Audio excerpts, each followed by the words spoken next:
comes from Rob, who asks, is it possible to build a jetpack using downward firing rifles?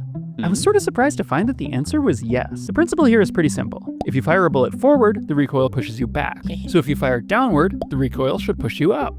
The first question we have to answer is, can a rapidly firing gun even lift its own weight? If a gun weighs 10 pounds but only produces 8 pounds of recoil when continuously firing, it won't be able to lift itself off the ground, let alone lift itself plus a person. In the aerospace world, the ratio between a craft's thrust and its weight is called, appropriately, its thrust-to-weight ratio. If it's less than 1, that is, if the thrust is less than the weight, the vehicle can't take off. The Saturn V had a thrust-to-weight ratio at takeoff of about 1.5. There are a lot of repeating firearms, but it turns out a lot of them also tend to come in at a thrust-to-weight ratio of around 1.5. This means that if you stood one on end and remotely fired it, it would rise into the air while firing.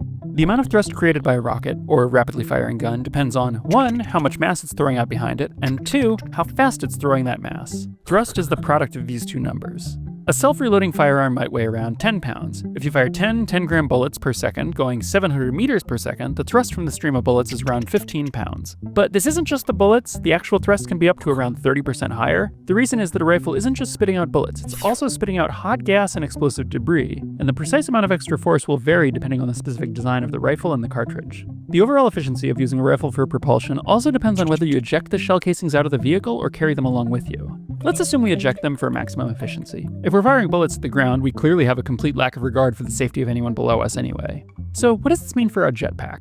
Well, a self-reloading rifle can take off, but it only generates about 5 extra pounds of thrust beyond its own weight, so it can't lift much more than a squirrel, let alone a human rider.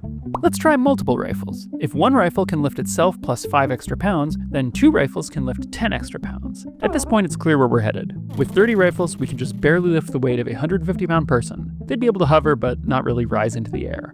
40 rifles will accelerate that person upward at 0.1 Gs. 60 rifles will get them to 0.2 Gs. If we add enough rifles, the weight of the passenger gets spread out over so many of them that it becomes irrelevant, and the craft's thrust-to-weight ratio approaches that of a single unburdened rifle, an upwards acceleration of 5 meters per second, or half a G.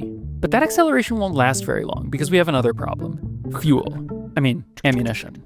There's no advantage to carrying more than about 150 rounds of ammunition, and the reason for this is a fundamental and central problem in rocket science. Fuel makes you heavier. Each bullet weighs 10 grams, and the cartridge might weigh around twice that. If we add more than about 150 rounds, the rifle will be too heavy to take off.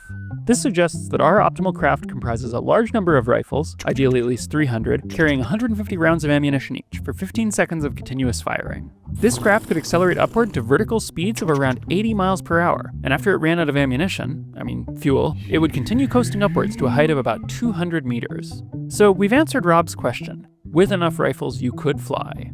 But our rig is clearly not a practical jetpack. Can we do better?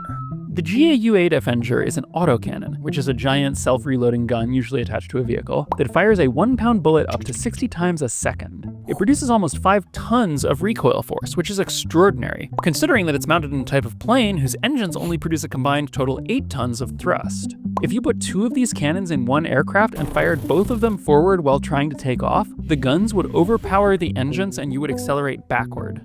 To put it another way, if I mounted a GA-U8 Avenger on my car, put the car in neutral, and started firing backward from a standstill, I would be breaking the interstate speed limit in less than 3 seconds.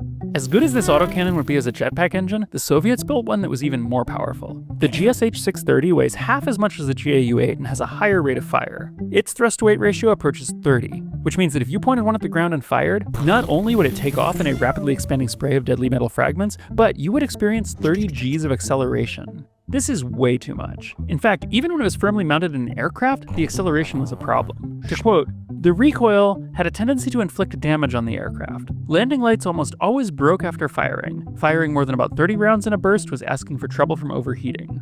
But if you somehow braced the human rider, made this craft strong enough to survive the acceleration, wrapped it in an aerodynamic shell, and made sure it was adequately cooled, with a GSH-630, you could jump over mountains.